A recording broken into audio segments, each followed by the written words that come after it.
Débarquée au XVIIIe siècle sur le continent, la franc-maçonnerie continue aujourd'hui de fasciner les élites africaines. D'Alpha Condé à Ali Bongo, en passant par Idriss Déby, nombreux sont les chefs d'État à avoir été initiés aux rites et aux enseignements ésotériques de cette organisation à visée universelle. Dans ce nouvel épisode d'Afro Pertinent, le chroniqueur géopolitique Kémy Séba reviendra sur l'influence de la franc-maçonnerie sur le continent et nous expliquera comment les loges africaines demeurent des instruments de domination incontournables pour l'Occident. Bonjour Kémy Séba. Bonjour mon frère. Aujourd'hui, nous allons parler de l'influence de la franc-maçonnerie en Afrique. Quelle est votre lecture? Alors, très cher frère, il y a énormément de choses à dire lorsque l'on aborde la thématique de la franc-maçonnerie et l'Afrique. On ne peut pas comprendre la puissance de la maçonnerie si on ne comprend pas déjà son historique, son installation et son évolution. Il faut savoir que, dans sa vision, la franc-maçonnerie met toujours un point d'honneur à être toujours dans une démarche d'analyse prospective. C'est-à-dire qu'ils sont toujours dans une dynamique de prévoir, plutôt pendant que l'être humain, lui ou l'Africain de manière générale, en tout cas, se contente toujours que de voir. Ce qui fait que, bien souvent, ils ont été des avant-gardistes sur les changements de société qui arrivaient, d'accord ? Ils sentaient, par exemple, certains systèmes qui étaient en train de s'effondrer, et ils ont toujours été des entités qui étaient dans une dynamique d'être des traits d'union entre le passage d'un ancien monde à un nouveau monde, que le nouveau monde soit bon ou mauvais. En 1781, donc à la fin du XVIIIe siècle, les francs-maçons décident d'installer une première loge du côté de Saint-Louis au Sénégal. Cette première loge est créée, elle se nommait donc Saint-Jacques des Trois Vertus, d'accord, et elle avait pour but déjà d'établir un rapport d'analyse prospective sur la manière dont les choses étaient vécues sur le continent africain, la manière dont le système esclavagiste était solide ou alors était sur le point de tomber, d'accord. En 1824, donc, il y a une autre loge qui va être créée, qui sera donc la loge de la Parfaite Union, toujours dans la même région.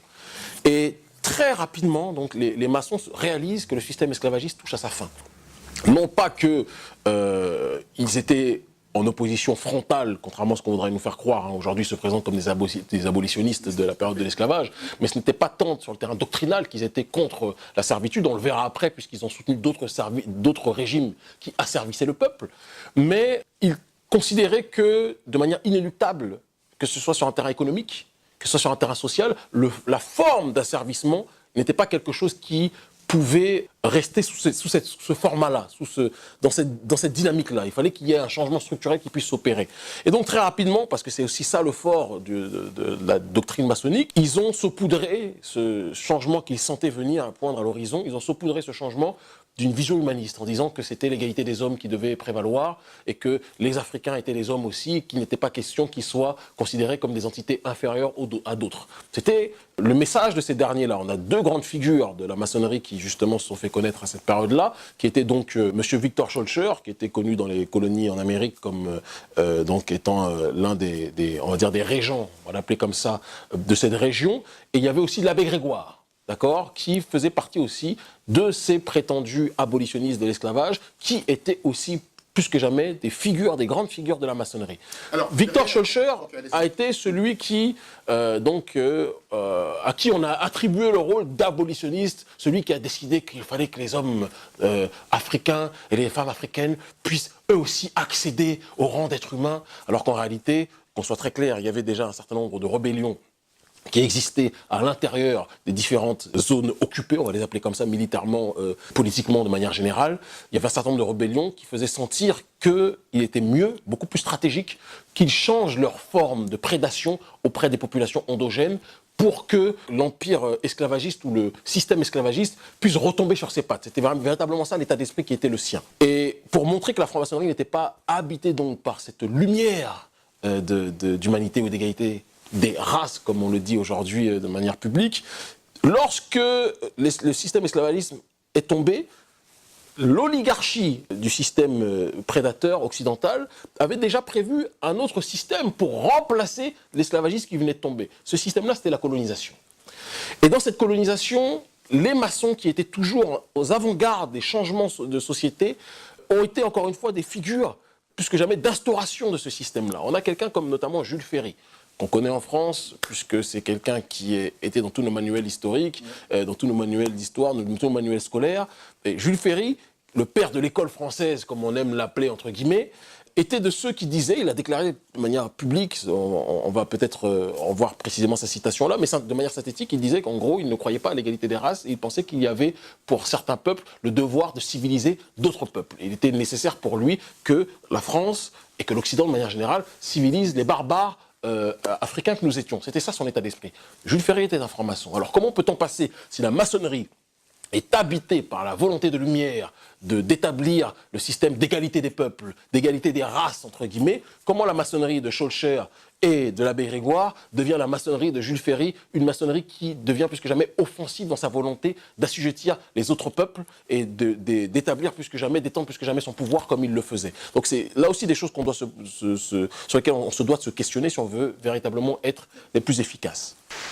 Kémy Séba, vous avez parlé de figures exogènes de la colonisation, mais il y a quand même des figures endogènes de la colonisation. Bien sûr, il y a des figures endogènes qui malheureusement, bien souvent, avaient le plus sale boulot. On a des personnes qui ont été, d'ailleurs c'est très intéressant de le souligner, qui pendant très longtemps ont été considérées, même à l'intérieur du monde dit africain, ont été considérés comme des personnages respectables, des personnages qui avaient fait un travail, qui avaient contribué à l'histoire de l'Afrique, sous-entendant qu'en fait, quand vous êtes le laquais d'un système prédateur, vous êtes considérés comme des gens qui ont contribué à l'histoire, ce qui montre quelque part que tant que le lion, justement, n'écrit pas sa propre histoire, ce sera toujours le chasseur qui l'écrira. Donc il y a aussi un devoir de réappropriation historique plus que jamais à faire. On a des personnes comme Blaise Diagne, d'accord, sénégalais de son état, franc-maçon, qui a été dirigeant donc, sous la colonisation au Sénégal, puis qui a été par la suite parmi les représentants au sein du Parlement en France, d'accord, et qui, plus que jamais, a été un assimilationniste dérégulé, quelqu'un qui était un amoureux dérégulé de la France, il aimait plus la France que la France ne s'aimait elle-même, et il a quelque part diffusé cette idée selon laquelle être élevé en tant qu'Africain, c'était quelque part être dans une vision, dans un paradigme qui appartenait à l'oligarchie française ou à la perception du monde telle que celle qui est vécue, vue, reçue, exprimée par l'oligarchie française. Donc c'est quelqu'un qui a laissé une forte empreinte, notamment au sein des élites, d'une partie des élites sénégalaises. De l'autre côté, en dehors de Blaise Diagne, on a aussi eu des personnes comme Félix Eboué, pareil, qui pendant de nombreuses années ont été présentés comme il fut le premier sénateur africain afrodescendant de. Félix Eboué est un Guyanais à la base, qui a été ensuite envoyé en Afrique centrale, au Tchad, mais qui avait une influence dans toute la région Congo-Brazzaville aussi, exactement.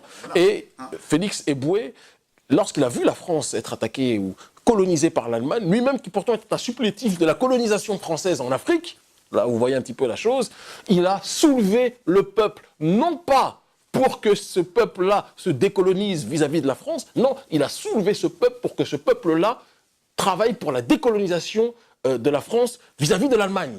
Donc vous voyez ce que la maçonnerie a pu aussi, de manière idéologique, donner dans l'état d'esprit de personnes qui pourtant étaient éduquées. C'est-à-dire que des personnes comme Eboué étaient des gens éduqués, ce qui montre toujours que l'éducation et l'intelligence sont toujours deux notions très différentes. Blaise Diagne, Félix Eboué étaient des gens extrêmement éduqués, mais éduqués selon un paradigme qui n'était pas celui qui est en harmonie avec la réalité de son propre peuple. Donc quand on est éduqué par un paradigme exogène, on a toujours plus de chances de servir des intérêts étrangers que des intérêts intérieurs.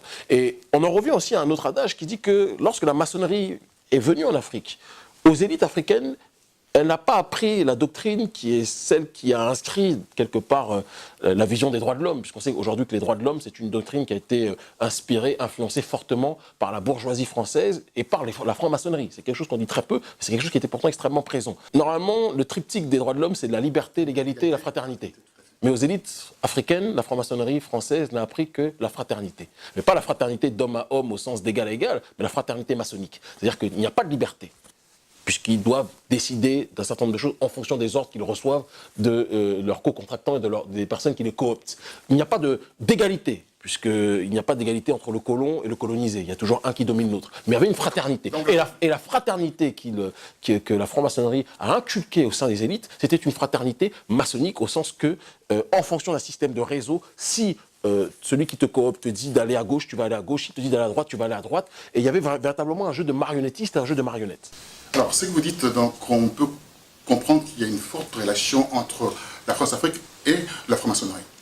Il y a une forte relation parce que de la même façon que la maçonnerie a été à l'avant-garde de l'abolition de l'esclavage quand ils sentaient que ce système était en train de tomber, mais ils ont été des précurseurs du colonialisme, on l'avait avec Jules Ferry. Quand ce colonialisme a touché à sa fin, d'ailleurs il faut préciser que bon nombre de personnes qui pouvaient être francs-maçonnes ont rejoint aussi les rangs de manière opportuniste, disons les choses telles qu'elles sont, de la résistance ou de l'indépendance par rapport à ce colonialisme aussi, mais ils ont été, encore une fois, les garants, le ciment de l'établissement du successeur du colonialisme qui a été le néocolonialisme et dans la sphère francophone qu'on a particulièrement appelé la France-Afrique. Et c'est symbolisé par un seul homme, un parmi tant d'autres, mais un qui a été véritablement le pilier, Jacques Foccart, qui était le père des réseaux maçonniques sur le continent africain, qui était l'homme de De Gaulle, d'accord, qui, lorsque De Gaulle a vu qu'il y a eu cette indépendance qui se propageait sur le continent, que tous les peuples africains aspiraient prétendument à cette indépendance-là, il a demandé à son homme de main des réseaux africains d'activer, par justement ce système de la maçonnerie, un certain nombre de réseaux qui permettraient à ce que la domination française puisse se perpétuer quand bien même le format de cette domination aurait changé. C'est-à-dire qu'en gros, la pièce de théâtre reste la même, seul le décor change. On est passé d'un régime où on avait l'impression qu'on était officiellement en colonisation à un régime où il y a eu des indépendances, mais ce n'était pas des indépendances de fond, c'était des indépendances de forme. Et bon nombre de gens, c'était là aussi une des spécialités. Je pense qu'il faut qu'on prenne une grande attention à essayer de comprendre le mécanisme de la maçonnerie, sa capacité à séduire les élites qui ne sont pas forcément toujours systématiquement mauvaises. Beaucoup de maçons, beaucoup d'Africains sont rentrés dans la maçonnerie, ou d'Afro-descendants sont rentrés dans la maçonnerie, étant séduits par l'humanisme présenté tel quel, parce que l'Africain a un réflexe extrêmement présent lorsqu'il s'agit d'être dans la dynamique de l'universel. Par essence, nous sommes souvent trop dans l'universel, beaucoup plus que les autres qui nous ont, entre guillemets, prétendument parlant, enseigné cet universalisme-là. De telle sorte que lorsque des sociétés secrètes qui ressemblent sur certains points aux sociétés traditionnelles africaines qui in fine, on finit par perdre de leur influence à cause de l'industrialisation des villes et tout ce qui s'ensuit, eh bien, beaucoup de personnes lettrées ou éduquées sont rentrées dans la maçonnerie pensant que c'était quelque chose de positif à la base et n'ont pas forcément vu le danger qu'il y avait dans cette loge qui n'a rien de positif en réalité pour le continent africain. Donc, dès qu'elle voit une société qui est trop fermée, une société qui veut sa souveraineté, la maçonnerie est toujours dans une optique d'être dans la démarche d'ouvrir ces portes-là de manière générale.